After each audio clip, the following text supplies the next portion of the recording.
Hello everyone, आज के इस वीडियो में हम लोग क्लास 12th का बिजनेस स्टडीज का लेसन 8 कंट्रोलिंग जिसका हिंदी होता है नियंत्रण का पार्ट 2 को कवर करेंगे। ये इस चैप्टर का सेकंड वीडियो है और जो फर्स्ट वीडियो है पार्ट 1 वाला वीडियो जो कि इस चैप्टर का प्रीवियस वीडियो है उसमें मैंने नियंत्रण के मीनिंग एंड डेफिनेशन के बारे में डिस्कस कर रखी हूँ। तो पहले आप लोग वो वाला वीडियो देखकर आई ताकि आप लोग ये वाला वीडियो ज़्यादा बेनिफिट साबित हो सके, क्योंकि किसी भी टॉपिक को उसका लक्षण विशेषताएं पढ़ने से पहले उसका मीनिंग एंड डेफिनेशन को समझना ज़्यादा इंपॉर्टेंट होता है।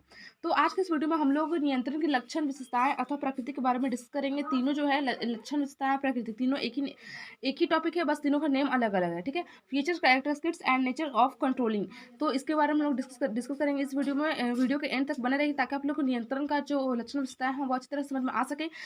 और हम लोग देखे हैं कि मैनेजमेंट में प्रबंध में जितने भी 5 कार्य होते हैं, प्लानिंग है, ऑर्गेनाइजिंग है, स्टाफिंग है, डायरेक्टिंग है, कंट्रोलिंग है। तो ये पांचों कार्य के हम लोगों ने मतलब मीनिंग डेफिनेशन, फिर से फीचर कैरेक्टरिस्टिक्स, एडवांटेजेस डिसएडवांटेजेस और रोल ऑफ जितने भी फंक्शन सबके बारे में डिस्कस किया। तो उसी प्रकार हम लोग ने नियंत्रण के फीचर्स और कैरेक्टरिस्टिक्स के बारे में डिस्कस करेंगे।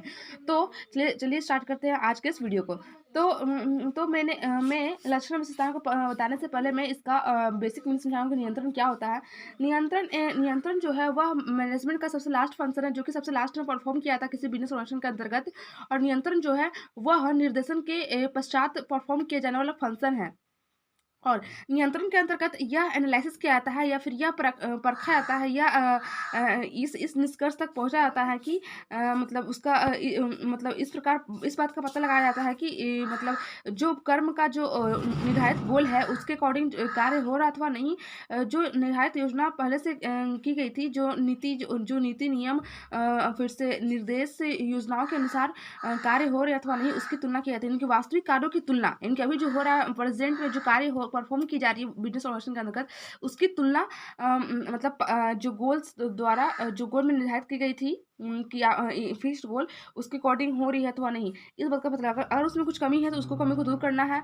और अगर किस व्यक्ति के कारण ये कमी हो रही है उनका पता लगाना और यथा समय मतलब समय रहते ही उनमें सुधार करना ताकि जो भविष्य में जो पुनरावृत्ति की जो प्रक्रिया है उसको रोकी जा सके, अर्थात जो डुप्लीकेशन की प्रक्रिया है उसको रोकी जा सके और संस्था को लॉस का सामना ना करना पड़े और जिससे कि संस्था सक्सेसफुली रन कर सके।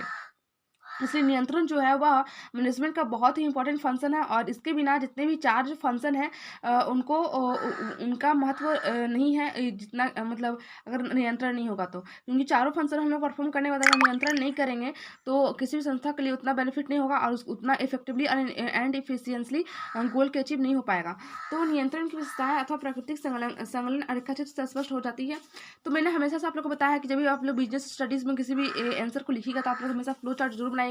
देखिए मैंने किस प्रकार से फ्लो चार्ट को मेंशन किया है वीडियो के दौरान और देखिए किस प्रकार से मैंने इसको अच्छी तरह से शो किया है। आई होप आप लोग को ये जो डायग्राम है वो मतलब अच्छा लगेगा और फिर से बहुत अट्रैक्टिव दिख रहा है। ठीक है, तो बहुत अच्छा लगेगा और अगर अच्छा लग रहा है तो कमेंट में जय श्री राम जरूर लिखिएगा।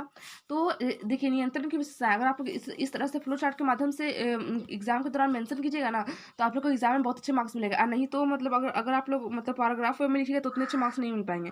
तो क्योंकि बिजनेस स्टडीज में फ्लो चार्ट को बहुत ही ज़्यादा इंपॉर्टेंट है जितने कि ज़्यादा पॉइंट वाइज पॉइंट लिखने का।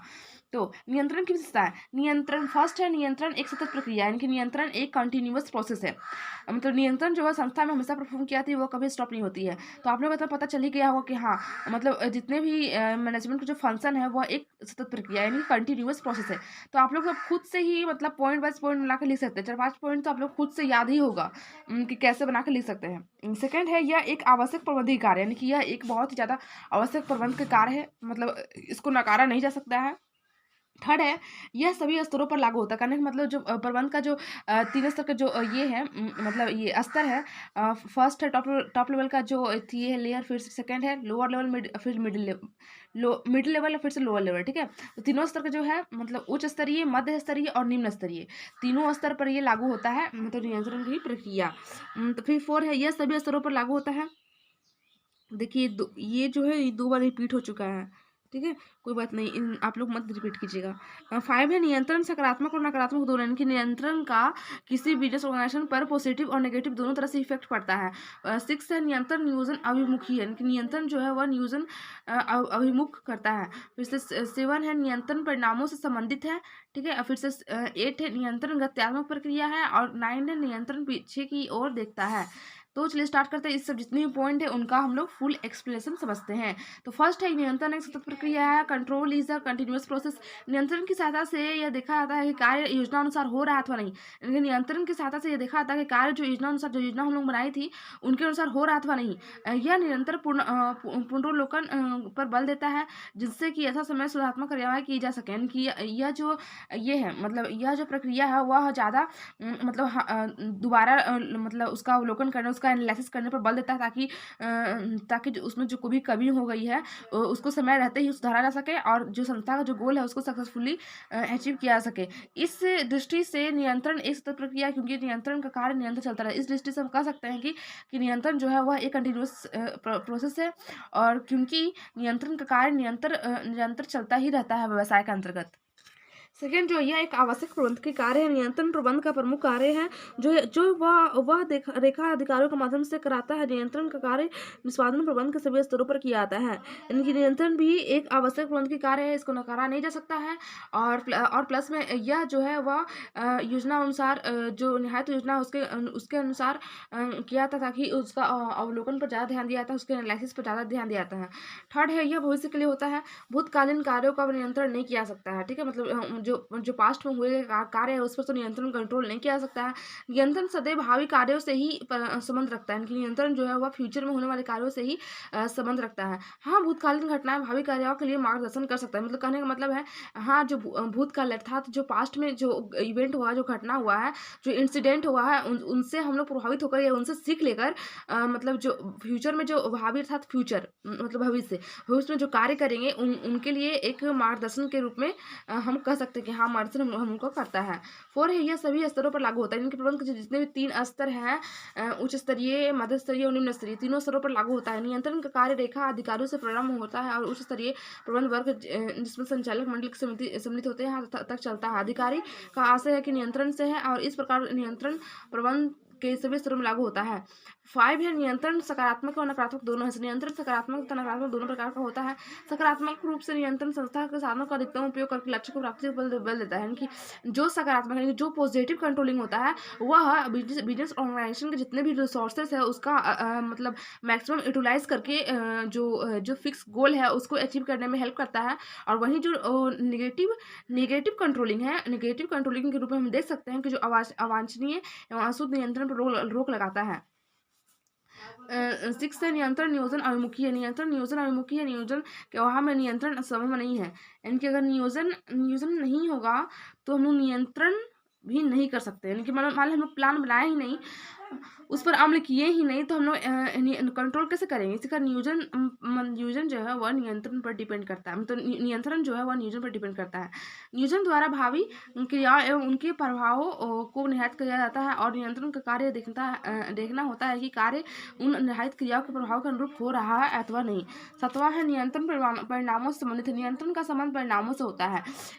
ठीक है, इनका है कि इन परिवर्तित क्योंकि प्राप्त परिणामों के आधार पर ही हम प्रगति का मूल्यांकन करते हैं। इनके मतलब जितने भी मतलब प्राप्त होता है परिणाम, जो भी मतलब ये एक्वायर किए जाते हैं रिजल्ट, उनके हम बेसिस पर ही कह सकते हैं कि हाँ, जो हम लोग का जो संस्था है वह डेवलप कर सर रहा है, तो उस पर उनके अनुसार ही हम लोग एनालिसिस करते हैं कि जो हम लोग का बिजनेस ऑर्गेनाइजेशन है वह डेवलपमेंट के राह पर चल रहा है तो नहीं, तथा विचलों का पता लगाकर सुधारात्मक कार्रवाई करते हैं, तथा जो भी कमियाँ रह गई हैं उनको पता लगाकर हम लोग उनमें इम्प्रूवमेंट करते हैं, ताकि जो थी संस्था का जो गोल है वह सक्सेसफुली अचीव किया जा सके। 8वां है नियंत्रण गत्यात्मक प्रक्रिया। नियंत्रण जो है गत्यात्मक प्रक्रिया व्यवसाय की परिस्थितियों के निरंतर परिवर्तन होता रहता है। कहने का मतलब है कि समय जो है वह परिवर्तनशील है। ठीक है, जो प्रकृति का जो नेचर है वह हमेशा चेंजेस होता रहता है, तो व्यवसाय की परिस्थितियों में निरंतर परिवर्तन होते ही रहता है। तो इन परिवर्तित परिस्थितियों को अनुरूप समय समय पर सुधारात्मक कार्रवाई की जाती है। यानी कि जिस तरह से कंडीशन या सिचुएशन चेंज होता रहता है उसी प्रकार इम्प्रूवमेंट की प्रक्रिया जारी रहती है, और उसके अनुसार ही इम्प्रूवमेंट की जाती है। यही कारण है कि नियंत्रण नियंत्रण क्रिया स्थिर नहीं है और अपितु प्रभावी नियंत्रण के लिए इसका गत्यात्मक होना आवश्यक है। यानी कि एक अच्छे और इफेक्टिवली कंट्रोलिंग के लिए उसका गत्यात्मक होना, डायनेमिक होना बहुत ही आवश्यक होता है, ताकि वह मतलब बदलते हुए सिचुएशन कंडीशन के अकॉर्डिंग अपना कार्रवाई करे, स्थापना कार्रवाई करे। नोमा है नियंत्रण पीछे की ओर देखता है। नियंत्रण प्रबंध का अंतिम कार्य है। हम लोग जानते हैं कि नियंत्रण जो है वो प्रबंध का लास्ट फंक्शन है। इसका उद्देश्य इससे पूर्व निष्पादित कार्यों अथवा नियोजन, संगठन नियुक्तिकरण और तथा निर्देशन द्वारा निष्पादित क्रिया को मूल्यांकन करना है। यानी कि इसका प्रमुख जो कार्य होता है वह नियोजन, प्लानिंग, संगठन, ऑर्गेनाइजिंग, नियुक्तिकरण, स्टाफिंग तथा निर्देशन, डायरेक्टिंग द्वारा जितने भी क्रिया परफॉर्म की गई है बिजनेस ऑर्गेनाइजेशन के अंतर्गत, उनका एनालिसिस किया जाता है कंट्रोलिंग के दौरान। यदि कहीं विचलन दिखाई दे, अगर यदि उनमें कोई कमियां दिखाई दे तो तुरंत उसमें इंप्रूवमेंट का कार्रवाई स्टार्ट हो जाता है, ठीक है, जिससे कि जो बिजनेस ऑर्गेनाइजेशन का जो गोल है वो सक्सेसफुली अचीव हो सके। आई होप आप लोग को वीडियो अच्छी लगी हो। Thank you so much watching this video. Just जय श्री राधे।